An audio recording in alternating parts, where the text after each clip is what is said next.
Villains. We love to hate them. But Marvel movies make it just a little bit harder to do.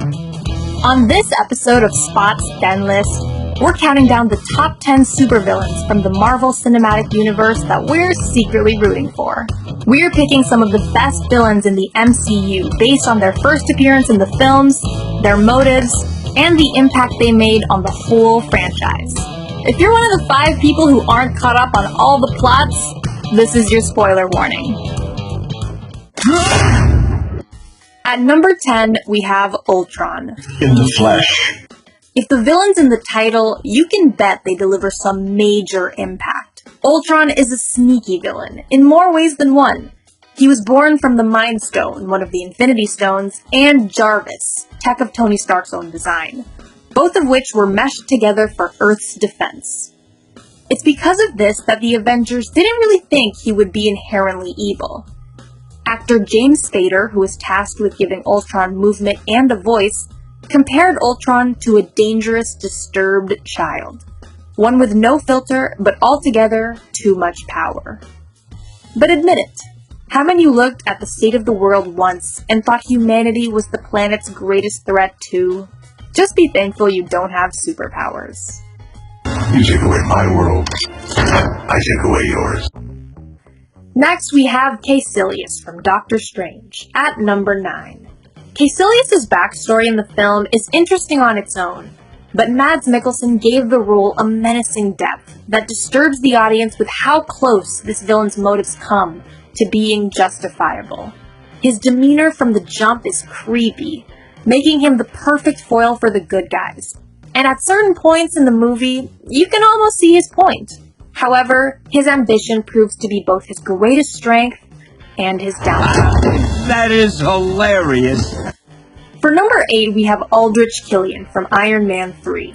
No, we never agreed with his methods, and fiddling in genetics is way out of our ethical wheelhouse. But you have to admit that Tony Stark can be a real jerk sometimes. He stood this guy up and left him stranded on a freezing rooftop, for crying out loud. This villain is wonderfully complex when you have a good look. He poses some great moral questions about how we treat other people. He lost us a little bit when he let his employees explode in his experiments and called our corporate queen Pepper Potts a trophy. But the guy was so far gone by then that it was just fascinating to watch. Now, if you've seen Thor Ragnarok, you'll definitely love our baddie in the 7th spot. Played by the oddly delightful and delightfully odd Jeff Goldblum, the Grand Master may not have been the major villain of the film, but if he can inspire fear into Loki, the god of mischief, then you know you're at least a few levels above Villainy 101. He was wacky and strange, almost charming, but also incredibly off-putting. You go, yeah, sure, he killed people for sport, but he is the vibe. How are you supposed to win against the vibe? Is that like sparkles? Some of you may say that our 6th placer is a cop-out because he isn't really a villain. And that's fair. But he was certainly introduced as one when he first appeared, or reappeared, in the movies.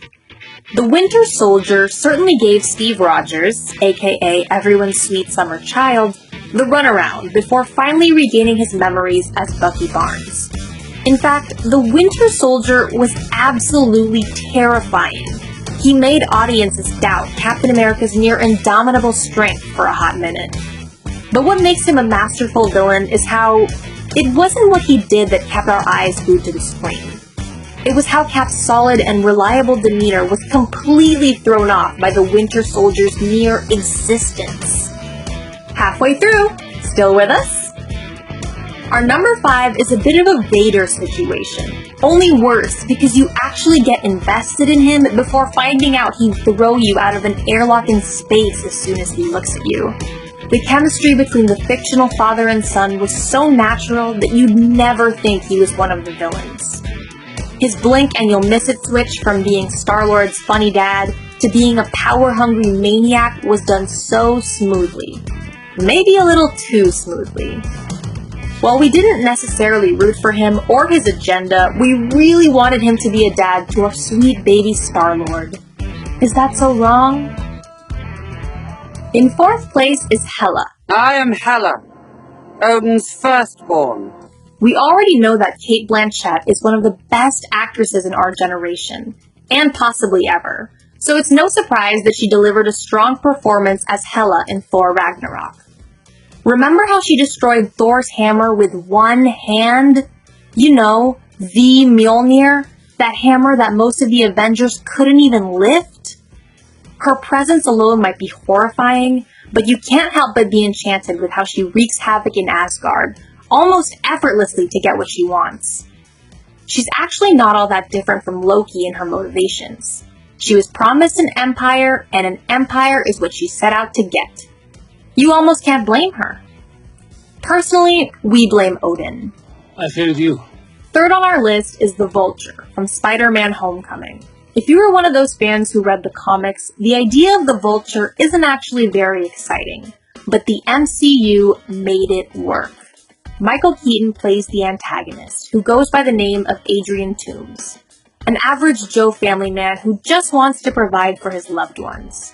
Well, after losing his job and a super important gig, he seemed to have been left with no other alternative but to turn to weapons trafficking. By some sick twist of fate, he also finds out the true identity of Spider-Man. Good old Spider-Man. We don't necessarily approve of his choice to lead a life of crime, but was Toomes really given a fair choice? The guy was just trying to be a good dad.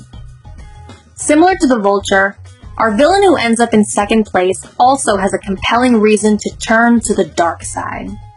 We have Eric Killmonger, the main antagonist in Black Panther, played by the incredible Michael B. Jordan. There are a lot of reasons why he's one of the best villains in the Marvel Cinematic Universe.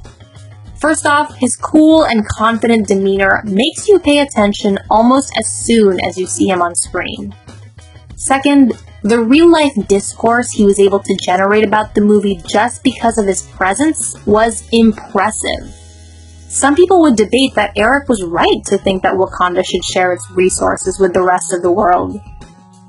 However good his points were, he went about making them in the worst possible way. But even then, when you understand the complexities of racial tension and the very grim reality of inequality, you can find it in yourself to see where Killmonger is coming from. For our number one best villain, it's a no-brainer, really. Surprise!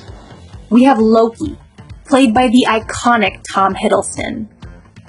What makes him the number one villain we'd love to root for out of everyone here is how his character is fully formed. Yes, he was terrifying in his madness and quest for power in the first two Thor movies and in the Avengers movies. But his reasons are very human, in spite of his position as a god. We get to see all sides of his character. He is a competent and unpredictable strategist, but he also has a vulnerable side to him. And these qualities, at war with one another, are a constant in any Marvel production starring the God of Mischief. Love him or hate him, you definitely want to see more of him. This is why he's the best villain in the MCU. Well, the best villain so far. And that's our top 10 supervillains in the Marvel Cinematic Universe we're secretly rooting for. Who's your favorite MCU supervillain? Do you agree with our list? Are you rooting for an MCU villain who didn't make the cut? Comment your thoughts down below. And don't forget to like and subscribe to our channel for more 10 lists videos.